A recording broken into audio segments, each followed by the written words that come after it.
Bonjour à tous, c'est Julia, bienvenue sur ma chaîne.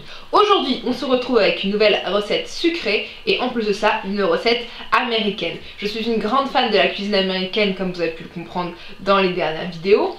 Et c'est une recette qui plaît vraiment à de nombreuses personnes. J'ai entendu beaucoup d'avis sur cette recette et la plupart sont unanimes, c'est délicieux. Ce que je vous propose de réaliser aujourd'hui, c'est un banana bread. Donc concrètement, un pain à la banane. Donc c'est une forme de cake, donc c'est un cake à la banane et au chocolat. La banane et le chocolat, ça marche très bien ensemble, je pense qu'on est tous conscients. Donc ça va être très bon, ça j'en suis sûre. Qui plus est, c'est un banana bread un peu amélioré car c'est en version bonne pour la santé avec des ingrédients qui sont remplacés par d'autres pour alléger un peu notre banana bread et donc nous permettre d'en manger encore plus sans prendre trop de kilos, ce qui est génial. Donc on passe tout de suite aux ingrédients pour réaliser notre banana bread.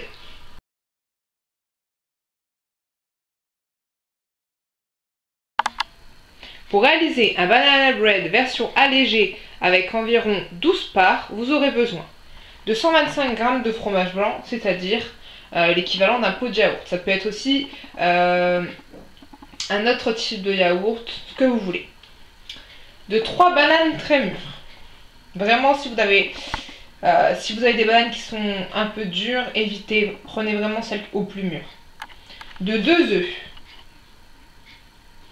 D'une cuillère à café d'extrait de vanille, de 115 g de sucre roux, de 240 g de farine, ici j'ai choisi de la farine complète pour alléger encore plus, d'une demi-cuillère à café de sel, d'une demi-cuillère à café de bicarbonate de soude, de 100 g de flocons d'avoine et de 180 g de pépites de chocolat, noir ou au lait à vous de voir. Ici, comme je n'ai pas de pépites, je vais simplement casser des morceaux de chocolat. On passe tout de suite à la réalisation de notre banana bread.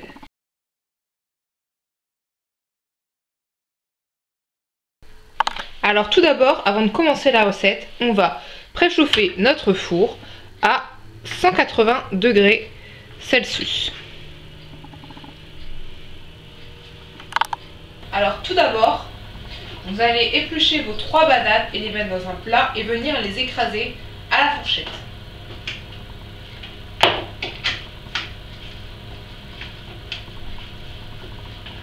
Plus elles seront mûres, plus ce sera facile. Une fois vos bananes écrasées, vous allez venir mettre vos 125 g de fromage blanc avec les bananes. Ensuite, vous allez venir casser vos 2 œufs et les ajouter à la préparation avant de battre le mélange ensemble. Enfin, de tout mélanger ensemble.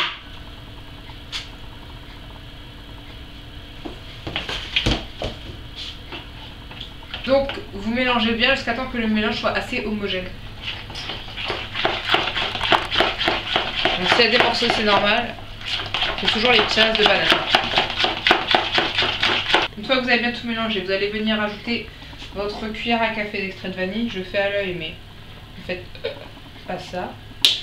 Voilà pourquoi. Là, il y en a un peu trop, mais ça ira, c'est pas grave. Et ensuite, vos 115 g de cassonade sucre roux. À nouveau, vous remélangez le tout.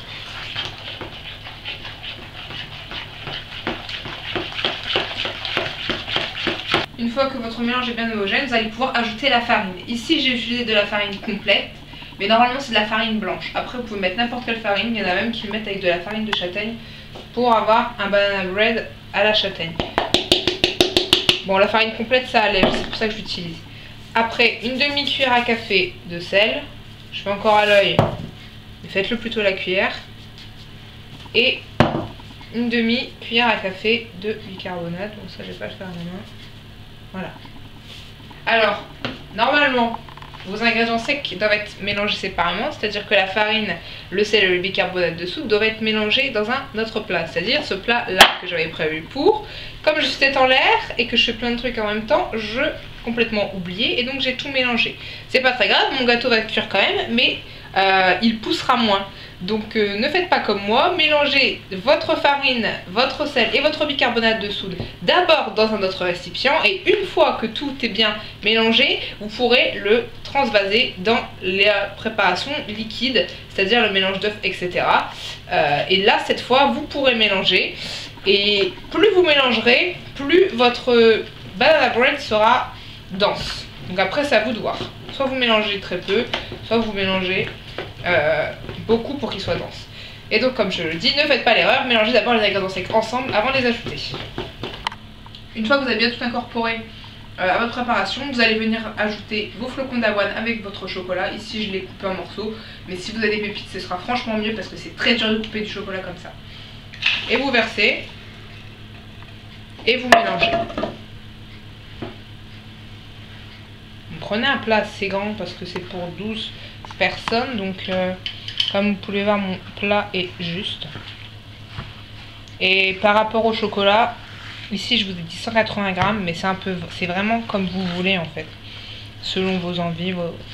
Si vous êtes fan de chocolat, vous pouvez en mettre plus.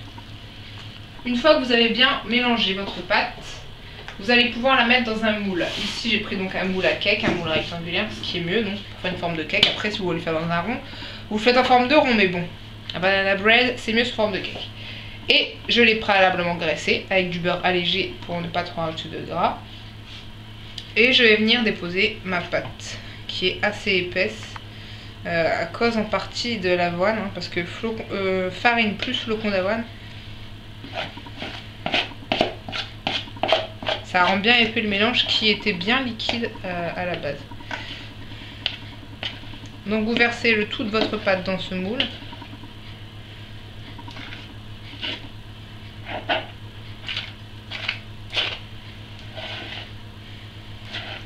Je récupère le maximum.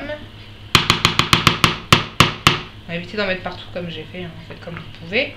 Et donc je vais essayer de tasser un petit peu ma pâte pour que ce soit réparti de la même façon, même si ça c'est pas trop besoin, mais bon, voilà. Ce sera mieux, ce sera plus joli. Donc voilà.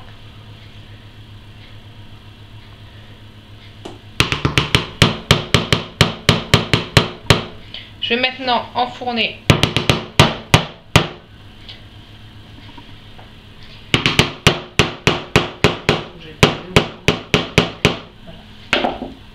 Maintenant que j'ai mon cake, je vais maintenant l'enfourner à mon four préchauffé à 180 degrés. Et je vais l'enfourner pour 50 à 60 minutes à 180 degrés. Donc je mets 50, je vais mettre 60 au cas où. Je vais mettre entre 50 et 60. Il va avoir tendance à brunir, donc vers 40 minutes, pensez à recouvrir votre banana bread avec du papier sulfurisé ou tout simplement du papier aluminium pour éviter qu'il brunisse trop. Donc comme j'ai dit, 50 à 60 minutes, à vous de vérifier la cuisson et on se retrouve une fois qu'il est cuit. A tout de suite. Et nous voilà déjà à la fin de cette recette. Voilà le résultat du jour. Un beau petit banana bread. Donc il sent super bon, en tout cas pendant que ça cuit, vous verrez, ça sent très bon. Il est juste moelleux. Vous allez planter votre couteau, vous allez voir que c'est un petit peu collant, c'est normal, hein, il y a de la banane. Là j'ai encore du chocolat qui fond, etc. Donc laissez-le bien reposer avant de le sortir de votre moule. Mais il s'est détaché très facilement, donc il n'y aura pas de problème. Moi j'ai mangé ça au petit déjeuner, c'est pour ça qu'il sera dans la rubrique petit déjeuner. Mais vous pouvez le manger aussi à tout moment de la journée. Je le rappelle, c'est une version un peu allégée, donc vous pouvez y aller comme vous voulez et vous faire plaisir en vous régalant avec ce banana bread. Je vous dis à bientôt pour de nouvelles recettes sucrées, salées, de breakfast et de boissons. Je vous fais plein de bisous. À bientôt. Bye.